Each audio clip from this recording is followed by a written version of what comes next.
अभिनव का फोन बजा और उसने देखा कि अकरम का कॉल था। अकरम, हेलो टाइगर, क्या हो गया? तेरी गाड़ी नीचे मेरे ऑफिस के आगे रुकती देखी, सब ठीक से? हाँ बस मैं यहाँ किसी के साथ होटल में लंच करना आया था। हाँ हाँ, देख कैसा मैं।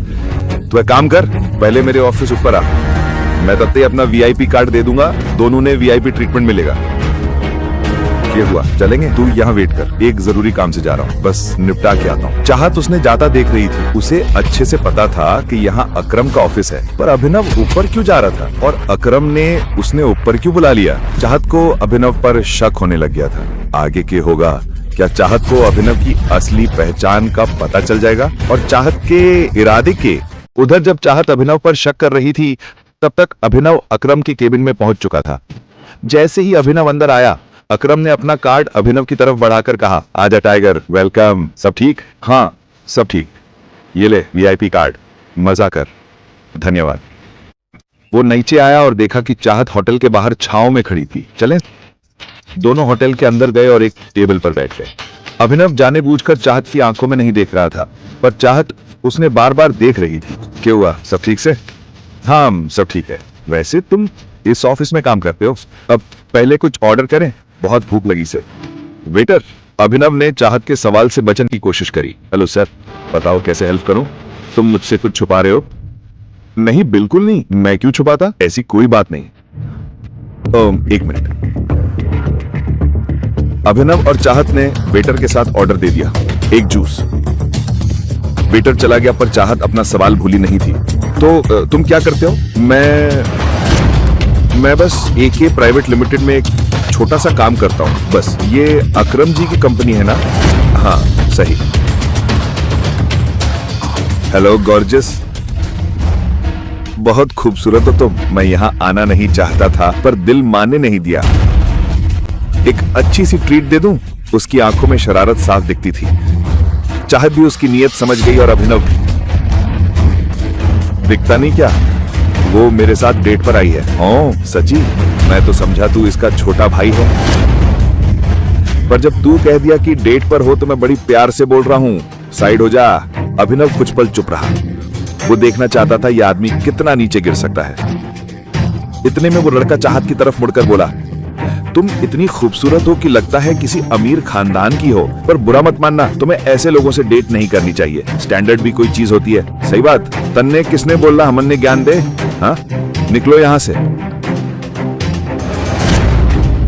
तुम मेरे साथ चलो, ट्रस्ट करो, कोई दिक्कत ना आने दूंगा। मैं कहूं तो तुम ऐसे डाउन मार्केट छोड़े के लायक ही ना, जिसका बाप तो बस इसे पैदा करके छोड़ गया। अभिनव इस बार खुद को रोक नहीं पाया, ये लड़का हद पार कर चुका था। चलो। क्या बोला तूने? अभिनव को किसी की बात से फर्क नहीं पड़ता था, पर अपने बाप के खिलाफ एक शब्द भी वो बर्दाश्त नहीं करता। क्या बोला तूने? बाप ने पैदा करके छोड़ दिया? तेरे बाप ने तुझे क्या सिखा दिया? अब तक जो लड़का अभिनव पर अकड़ दिखा रहा था, वो अब एक शब्द न बोल पा रहा। डर उसकी आंखों में साफ दिखता था। ये सब क्या हो रहा है? ये कोई रेप्यूटेड होटल है, मछली बाजार ना है? मैनेजर, किस किस के लोगों को आने देते हो आप होटल में? अभिनव को भी लगा कि उसने उसे थोड़ा ज्यादा मार दिया। इसने मुझे कितना मारा, देखो मेरी नाक मुंह सब फोड़ दिया। मैनेजर पहले उस आदमी को देखता है और फिर अभिनव को। अभिनव अपना बचाव कर पाता उससे पहले मैनेजर बोल पड़ा, क्यों हाथ उठाया आपने अपने वीआईपी कस्टमर पर? वो हमें परेशान कर रहा था, मैं तो उससे बात भी नहीं कर रहा था, बार बार समझाने पर भी वो पीछे नहीं हटा। मेरे बाप के बारे में उल्टी सीधी बातें कर रहा था। ये सच है? ये झूठ बोल रहा है। इतनी सी बात पर आपने ये हरकत कर दी? सर जो भी हो, पहले आप उससे माफी मांगो। माफी? मैं माफी मांगू? ये माफी मांगेगा मुझसे और मेरी फ्रेंड से। माफी मांग, माफी मांग ले चुपचाप। तू जाने से पहले मैं ना छोड़ूंगा। हालात बिगड़ने लगी थी और मैटर बढ़े इससे पहले चाहत बीच में आ गई और बोली, एक्चुअली गलती अभिनव की नहीं, ये आदमी मुझे छेड़ने की कोशिश कर रहा था। मैं और अभिनव तो यहाँ पर सिर्फ लंच करने आए थे। जो भी हो मैडम, पर ये माफी मांगनी ही पड़ेगी। अभिनव समझ गया था कि मैनेजर इससे ऐसे क्यों बात कर रहा था। असल में वो अभिनव को उसके कपड़ों से जज कर रहा था। जब अभिनव को लगा कि उसके पास और कोई रास्ता नहीं है, तो उसने अपनी जेब से अकरम का कार्ड निकाला और मैनेजर की तरफ बढ़ाते हुए बोला, आपको पता है कार्ड मुझे किसने दिया है? इस कार्ड पे लिखा नाम पढ़िए, आपको समझ में आ जाएगा कि फैसला क्या करना है। मैनेजर ने अभिनव से कार्ड लिया और उसे ध्यान से देखने लगा। जैसे ही उसने कार्ड पर लिखा नाम पढ़ा तो उसकी आंखें फटी की फटी रह गई। अगर अभिनव के पास अकरम का कार्ड था तो वो समझ गया था कि अभिनव अकरम का खास है। सिर्फ बात करने से पहले ना अपनी माँ के पास जाके सीख लड़कियों की इज्जत कैसे करते हैं। अभिनव ने चाहत को अपने साथ लिया और वहां से निकल गया। दोनों गाड़ी में आकर बैठ गए थे, लेकिन कोई किसी से बात नहीं कर रहा था। जो कुछ भी हुआ उसके बाद अभिनव ये जानना चाहता था कि आखिर चाहत के दिमाग में क्या चल रहा था, लेकिन वो आगे से पूछकर उसे शक करने का मौका नहीं देना चाहता था। क्या तुम ठीक हो? सॉरी तुम्हारा मूड और लंच दोनों खराब करने के लिए। तुम अगर चाहो तो हम कहीं और चल सकते हैं खाना खाने के लिए। ठीक है, मैं पूरे दिन फ्री ही हूँ। अभिनव ने उसकी बात सुनी और गाड़ी दूसरे होटल की तरफ मोड़ दी। कुछ देर बाद उसने गाड़ी एक होटल के बाहर लगा दी। अभिनव ने ऊपर लगा बोर्ड देखा और उसके बाद चाहत के साथ अंदर दाखिल हो गया। अभिनव जानता था कि ये होटल दिग्पाल का था। दिग्पाल होटल के साथ साथ बहुत बड़ा माफिया ग्रुप भी चलाता था। जैसा माफिया वर्ल्ड में टाइगर का नाम बड़ा था, वैसे ही दिग्पाल का नाम भी काफी बड़ा था। जितनी दौलत और धंधा टाइगर के पास थे, उतनी ही दिग्पाल के पास भी थे। कई मामलों में वो एक दूसरे के दुश्मन थे। अभिनव को ऐसा आभास हो रहा था कि शायद यहाँ उसकी दिग्पाल से मुलाकात हो सकती है। तो तुमने डिसाइड कर लिया है कि अपने बारे में कुछ नहीं बताओगे मुझे? किस बारे में? असल में वो समझ गया था कि चाहत के मन में ये शक की सुई क्यों घूम रही थी। क्या यार, अब बता भी दो। इतना बड़ा भी क्या सीक्रेट है यार? क्या जानना चाहती हो तुम? तुमसे पूछ रही हूँ, तुम्हारे बारे में ही पूछूंगी ना। मेरे पास अपने बारे में कुछ बताने के लिए ही नहीं। अभिनव ने कहा और चाहत से बचने के लिए इधर उधर देखने लगा। इस टाइम दिग्पाल बॉस का डंका सिर्फ गुड़गांव में ही नहीं पूरे इंडिया में बज रहा है। हाँ, मार्केट से जब से टाइगर गायब हुआ है तब से टाइगर का नाम भी गायब हो गया है। अभी उसकी नजर कुछ लोगों पर पड़ी जो आपस में काफी गंभीर बातें कर रहे थे। उसे समझ में नहीं आ रहा था कि आखिर वो टाइगर के बारे में इस तरह की बात क्यों कर रहा था। बताओ ना अभिनव, कुछ छुपा रहे हो मुझसे? नहीं, मैं तुमसे कुछ क्यों छुपाऊंगा। टाइगर गायब नहीं हुआ, टाइगर जिंदा है और वो बहुत ही जल्द लौट के आएगा। मैंने तुझसे कहा था ना जॉनी, ज्यादा मत क्या कर, संभाली नहीं जाती तुझसे। कुछ भी बकवास कर रहा है। क्या डेयरिंग है इन लोग की। दिग्पाल के होटल में बैठ के टाइगर की बातें कर रहे हैं। या तो इन्हें चढ़ गई है या तो इनमें बहुत ही हिम्मत है। बकवास? बकवास तो तू कर रहा है। टाइगर का कंपैरिजन दिग्पाल से? विस्की और देसी शराब का क्या मेल है? मैं कह रहा हूँ टाइगर जिंदा है and he will return soon. Johnny नाम के इस आदमी की बात सुनकर अभिनव के रोंगटे खड़े हो गए थे। वो ये जानना चाहता था कि जॉनी मन से फेंक रहा था या उसके पास साथ में कोई जानकारी थी। अब आगे क्या होने वाला था? क्या अभिनव सच का पता लगा पाएगा और क्या चाहत अभिनव के मुंह से सच निकलवा पाएगी? अभिनव उनकी बातों को ध्यान से सुन रहा था। अब चाहत भी बिल्कुल अभिनव की तरह उन लोगों की बात सुन रही है। कितनी हिम्मत है इन लोगों में।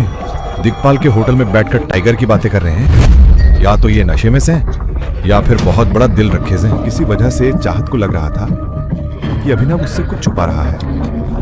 बाकी लोगों की तरह वो अभिनव के कपड़े नहीं देख रही थी, बल्कि उसकी नजर तो सीधे उसके चेहरे पर थी। अभिनव, हाँ तू कुछ कह रही थी? तू मेरी सहेली से झूठ बोल रहा है।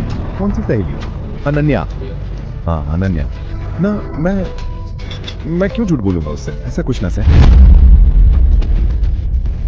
पर तू एक काम कर चाहत, मुझे बहुत जरूरी काम है, मैं अभी का अभी चलूंगा। तू जानती है मैं अनन्या का पति हूँ। अगर मैं घर थोड़ी देर से पहुंचू ना तो वो तो मुझे खत्म कर देगी, और वैसे भी उसे मेरे देर से आने में शक करने लग जाती है। तेरे ऊपर शक? उसे तो तू पसंद भी ना, उसे तेरी कोई परवाह भी ना, तो फिर वो तेरे ऊपर शक क्यों करेगी? हाँ मैं जानता हूँ, पर फिर भी मुझे चलना पड़ेगा। चल मैं तेने घर छोड़ दूँ। फिर कब मिलेंगे? इस बात का कोई जवाब दिए बिना अभिनव चाहत को लेकर होटल से बाहर आ गया।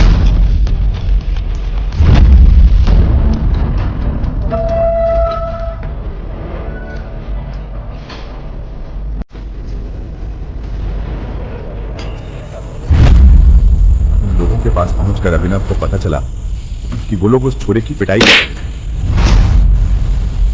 क्यों मार रहे हो बेचारे छोरे ने? तन्ने के मतलब है तभी तो खड़ा हूं यहाँ। जिंदगी में ऐसे सीधा खड़ा रहना है ना तो चुपचाप यहाँ से निकल ले, नहीं तो तने भी उसी की तरह लंबा लेटा देंगे। अरे ये डायलॉग तो मैं बोलने वाला था। अब जब तूने मेरा डायलॉग चुरा लिया तो अब ज्यादा मार पड़ेगी। हीरो बनने का शौक चढ़ गया से। गुरुग्राम में हीरोपंती नहीं चलती। चुपचाप निकल ले, नहीं तो एक की जगह 2 कब्रें खुदनी पड़ेंगी। अभिनव ने इसका कोई जवाब, वो बस उन लोगों की तरफ देखकर गिनती कर रहा था। जब वो लड़का पीछे हट गया तब अभिनव ने अपनी गिनती पूरी की और बोला, कब्रिस्तान वाले को फोन कर दे,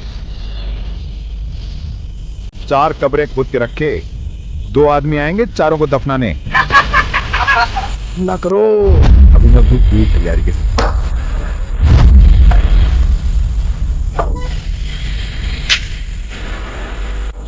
उसी पल में अभिनव ने समय भी बदल दिया और भागी।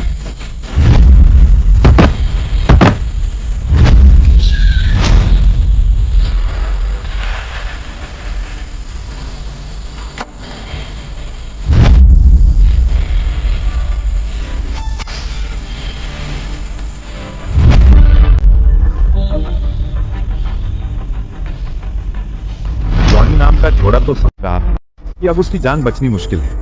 उसे भी ये रूप देखकर यकीन न हो रहा था। उसके लिए अभिनव किसी भगवान से कम न था। जब अभिनव ने उसके लीडर को जमीन पर पटक पटक के अधमरा कर दिया, दर्द से करहता हुआ, तब जॉनी बोला, भाई तू कौन है और तूने मेरी जान क्यों बचाई? अभिनव ने कोई जवाब न दिया। वो बस उसकी आंखों में देखता रहा। वो आदमी तो जवाब तो तरस गया। बता दूंगा मैं कौन, पर पहले तन्ने वचन देना पड़ेगा, मेरी पहचान किसी को नहीं बताएगा। उसकी जान बचाई थी। इतना छोटा सा राज तो वो अपने दिल में रख ही सकता था। टाइगर, और ये बोलकर वो 2 कदम पीछे हटे। जॉनी की तो आंखें फटी रही। वो बिना पलक झपकाए अभिनव को देखे जा रहा था। उसे समझ ही नहीं आ रहा था कि जो वो देख रहा है वो सपना है या हकीकत। जॉनी अभी भी बिना पलक झपकाए अभिनव को जाते हुए देख रहा है। कुछ देर बाद अभिनव हरदेव पाल सिंह के घर आया था। जब अभिनव अंदर आ रहा था तब राजीव, शर्मिला और परिवार के बाकी लोग किसी गंभीर विषय पर चर्चा कर रहे थे। मुझे तो कुछ समझ नहीं आ रहा कि क्या करना चाहिए। हमें गौरव से बात करनी चाहिए कि एटलीस्ट वो अकरम से बात कर ले हमारे बारे में। अब वही है तो कुछ हमारे लिए कर सकता है। जब तक किंग कॉर्पोरेशन का सपोर्ट हमें नहीं मिलेगा तब तक हमारा काम नहीं हो पाएगा। ठीक इसी वक्त अभिनव घर के अंदर दाखिल हो गया था। उसे पूरी बात तो समझ नहीं आ रही थी, लेकिन जितना उसने सुना, उसे सुनकर उसे लगा कि अनन्या की कंपनी किसी बड़ी मुसीबत में फंसी हुई थी। मुझे लगता है हमें कॉर्पोरेट होल्डिंग से सपोर्ट ले लेना चाहिए। भाई कैसी बातें कर रही हैं आप? ये दोनों कंपनी टाइगर चलाता है और हम जैसे लोग तो टाइगर से सीधा जाकर मिल भी नहीं सकते। आज तक किसी ने उसे देखा तक नहीं है, तो हम कैसे मिल पाएंगे उससे? शायद चिराग इस काम में हमारी हेल्प कर पाए। मैं एक काम करती, अनन्या और चिराग की शादी फिक्स करवा देती। वैसे भी अभिनव ने हमारे लिए किया क्या है? अभिनव ने अपने चेहरे पर मुस्कान लाते हुए कहा। वो भले ही कितना भी थका हुआ था, लेकिन वो इन लोगों को पता नहीं चलने देना चाहता था कि वो क्या करके आया है। नमस्ते। जैसे ही अभिनव ने झुकते हुए नमस्ते किया तो शर्मिला, अनन्या और राजीव उसे देखने लगे। उनकी आंखों में एक अजीब सा गुस्सा था। अभिनव उनकी आंखें देख हैरान हो गया। अभिनव को यह तो नहीं लग रहा था कि वो लोग मुस्कुराते हुए उसका स्वागत करेंगे, लेकिन आज जिस तरह का गुस्सा उनकी आंखों में नजर आ रहा था, उसे देखकर अभिनव को कुछ अजीब लग रहा था।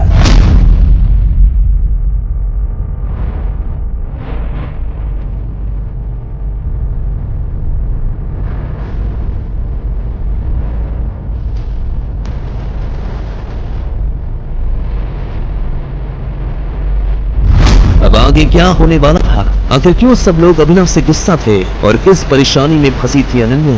कि अभिनव उसकी परेशानी हल कर पाएगा?